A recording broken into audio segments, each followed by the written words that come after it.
Hi, what's good guys, it's Carl here from Sound Progression, and in this video I'm going to be showing how I make my trap beats in FL Studio. So let's just get straight into it. So the first thing I did for this project is I set my tempo here to 160 BPM, and yeah, that's because I'm just going for like a quicker pace beat. And the first thing I start with my beats is always a snare. So as you can see in the step sequencer where my mouse is, it's like 16 little squares going across, right? On my snare sound here, I'm gonna put the snare on the 9th beat, which is this middle one here. And in the playlist where I've got pattern 1 selected, I'm just dragging across for 4 measures. So this is what we got.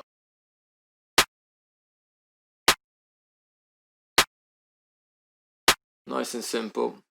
And the next thing I'll do is change patterns. So as you can see where my mouse is now, above where it says PAT, just going to click and drag up. And in this pattern we're going to work on our hi-hats. So I'm going to open the piano roll, and what I'm going to do is go to cell, and I'm going to do a very simple rhythm at the moment, which doesn't change. And I do this so that I've got something basic to work off, and then I start adding the extra little bits to it. So this is what we, nice and easy. So to make this pattern a little bit more interesting, I click where this magnet tool is here, and I'll go to say 1/2 steps, right? So that's half step, and I'm just gonna put some faster notes in, right? And changing the pitch of these notes too. A lot of trap music does this, and this is to add a bit of bounce, so you get that sort of effect. And yeah, it's just placing these wherever you feel that it makes a beat bounce, right? You know. So I'm gonna just add a few more in like this. Maybe change the speed, more quicker ones.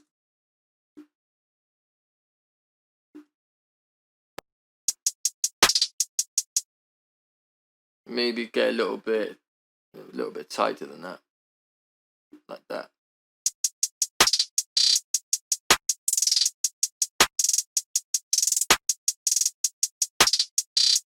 Cool, that's sounding good. So what I do now is jump straight onto the kick drums, and for the kicks I'm going to keep these very simple.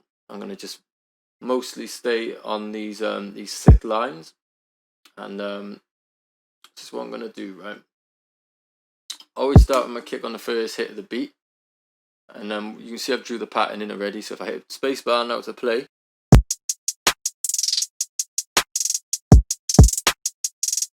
something.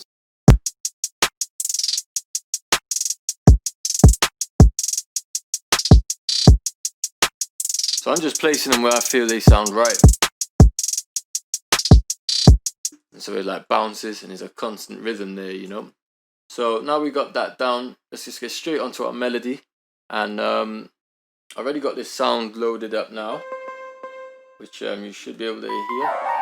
Yeah. And yeah, so I'm just going to put a basic chord progression down, and be playing I'm going to go with the key of B minor, and I'm going to play a simple B minor chord here, go into a F minor chord, F sharp minor chord, sorry, G major. Oops, sorry, I want to bring that across here. And all I'm doing is just clicking notes, left clicking to pull these in. So I'm playing this G major chord. Now I'm going to go up to a A major chord. And to highlight like what I'm doing, and to copy things over, I use Control, and then I use the mouse to like to left click and then like drag over the notes. And then to duplicate, I just click Shift and then left click and drag. This is what we got. Ooh.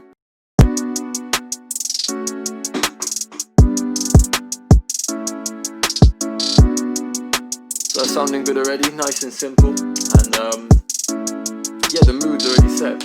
So what I'm going to do next is add the 808, and to do this easily, I'm going to follow the kick drum pattern. So I'm at highlight by clicking Control, left click, and then dragging, Control and C, and now I'm going to go into a new pattern. I'm going to put that into my 808 bass sound here, which is this.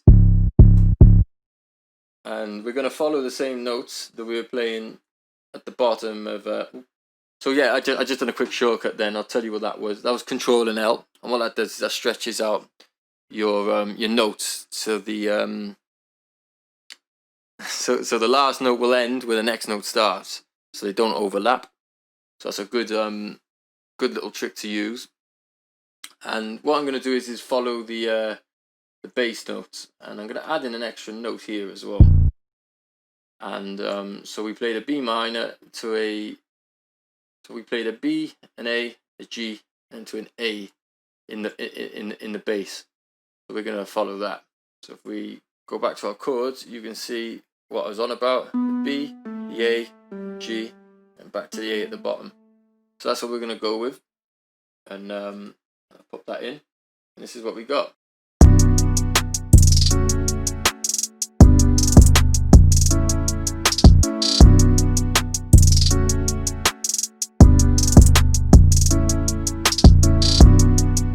Sounding good already. I like that. So yeah. So what you can do as well is you can play the same thing but in different pitches. So where I got the piano roll open now, you can click on Shift and press the arrow keys up. I'm going to go to this D5 here, and we'll do the same for the piano part that we played here. I'll push that up to starting on D5, and check how the mood sounds different, even though it's the same sort of thing, just in a different pitch.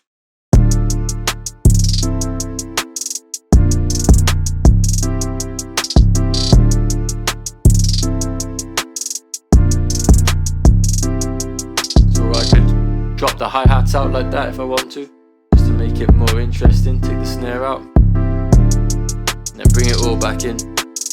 And that's the foundations of making beats in FL Studio. You know, this was just meant to be a very quick one, just to show what's going on, what you can do in FL. And in the next videos, we're going to be looking at breaking this down a lot more, and looking at the more technical aspects, looking at what we're doing, and you know, just looking at more techniques. So I hope this has helped people, just to see how easy it is, and it's not impossible to make good music. And yeah, I'll see you guys in the next video.